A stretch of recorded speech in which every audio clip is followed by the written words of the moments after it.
தமிழ் நெஞ்சங்களுக்கு வணக்கம். VJ real time now channel மூலியமாக உங்களை சந்திப்பதில் மிக்க மகிழ்ச்சி. இன்றைக்கி நம்ம என்ன பார்க்க போகிறோம்னா, எஸ்எஸ்சி கான்ஸ்டபிள் ஜிடியில் செலக்ட் ஆனவங்க அவங்களுக்கு அடிக்கடி எழுகிற கேள்விகள் மற்றும் அதுக்கான பதில்களை பற்றி பார்க்க போகிறோம்.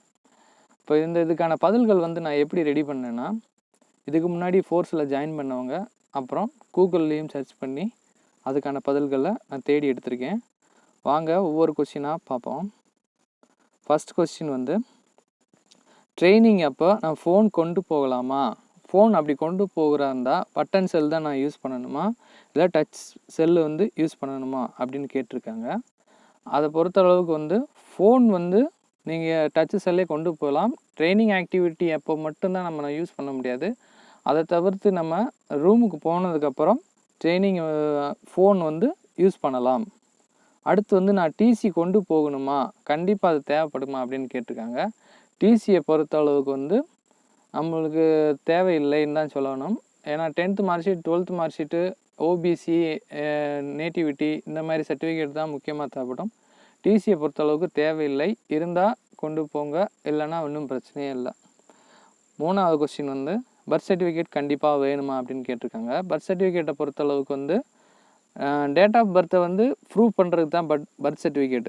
டேட் ஆஃப் பர்த்துக்கு பதிலாக தான் அதுக்கு தான் நம்ம 10th மார்க் ஷீட்டை கொடுக்குறோம். அதனால் பர்த் சர்டிஃபிகேட் கண்டிப்பாக தேவையில்லை.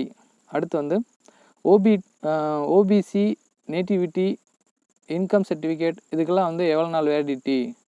நேட்டிவிட்டி சர்டிஃபிகேட்டை பொறுத்தளவுக்கு வேலிடிட்டிலாம் கிடையாது. அது ஓபிசியை பொறுத்தளவுக்கு OBC certificate April to March அதுதான் வேலிடிட்டி. அதுக்கு income certificate 1 year validity. Nativity certificate, residential certificate மற்றும் டொமிசியல் சர்டிஃபிகேட் இது மூணுக்கு இருக்கிற டிஃப்ரென்ஸ் என்ன அப்படின்னு கேட்குறாங்க. ரெசிடென்ஷியல் மற்றும் டொமிசியல் ரெண்டுமே ஒன்று தான். நேட்டிவிட்டி தான் கொஞ்சம் வித்தியாசப்படும். நேட்டிவிட்டி சர்டிஃபிகேட்னால் கடந்த 5 வருஷமாக நம்ம எங்கே இருக்கோம் அப்படின்றத அதுக்கு சர்டிஃபிகேட் கொடுக்கறது நேட்டிவிட்டி சர்டிஃபிகேட். கடந்த 1 வருடமாக எப்படி எங்கே இருக்கோம் அப்படின்றத பற்றி கொடுக்கறது ரெசிடென்ஷியல் ஆர் டொமிசியல் சர்டிஃபிகேட். அவங்க கேட்குறது டொமிசியல் சர்டிஃபிகேட் தான் கேட்குறாங்க. அதுக்காக டொமிசியல் சர்டிஃபிகேட் நம்மளுக்கு கொடுக்குறாங்களான்னு கேட்டால் கிடையாது, நேட்டிவிட்டி தான் கொடுப்பாங்க. அதனால் ஒன்றும் பிரச்சனை இல்லை.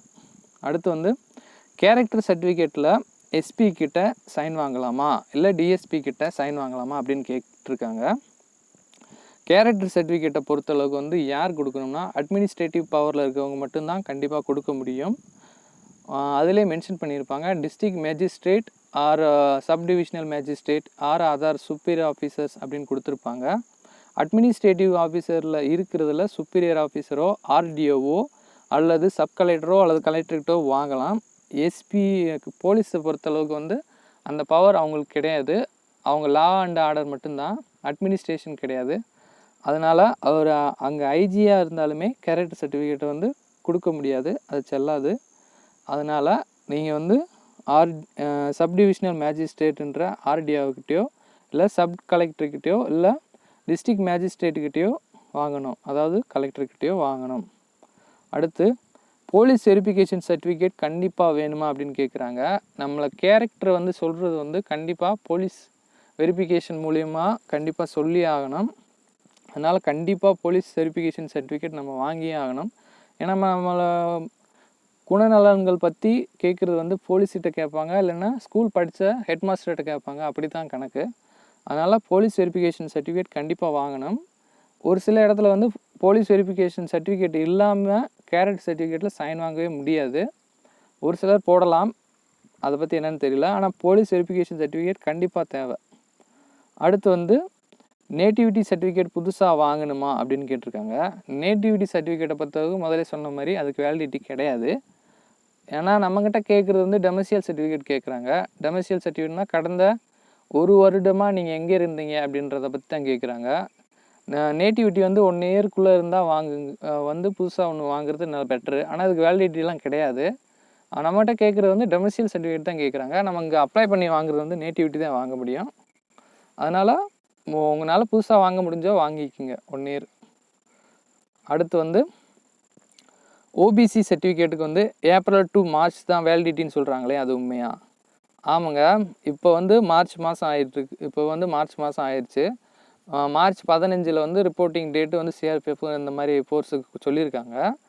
இப்போ மார்ச் கடைசி எண்டு 28, 29 வாங்கினாலுமே மார்ச் 31 வரைக்கும் தான் அது வேலிடிட்டி ஆகும். ஏன்னா அந்த காலாண்டு கணக்கு கொண்டு வந்துட்டாங்க. பேங்க்கில் ஃபாலோ பண்ணுற அந்த காலாண்டு கணக்கில் அந்த இன்கம் ரெப்ரசன்ட் பண்ணி வர்றதுனால அப்படி கொண்டு வந்துட்டாங்க. அந்த ஏப்ரல்லேருந்து அந்த மார்ச் வரைக்கும் தான் வரும். அது உண்மை தான் அந்த வேலிடிட்டி.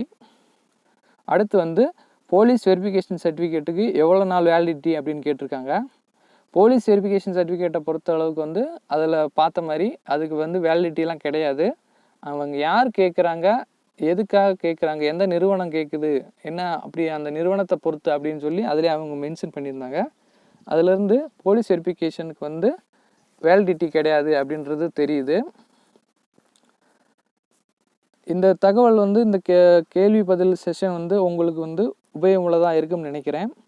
இன்னும் ஒரு 10 கேள்விகள் வந்து எழுதி வச்சுருக்கேன். நீங்கள் கேட்ட கேள்விகள் தான் எழுதி வச்சுருக்கேன். இது உங்களுக்கு உபயோகமுள்ளதாக இருந்தால் உங்கள் நண்பருக்கும் பகிருங்கள். நன்றி, வணக்கம்.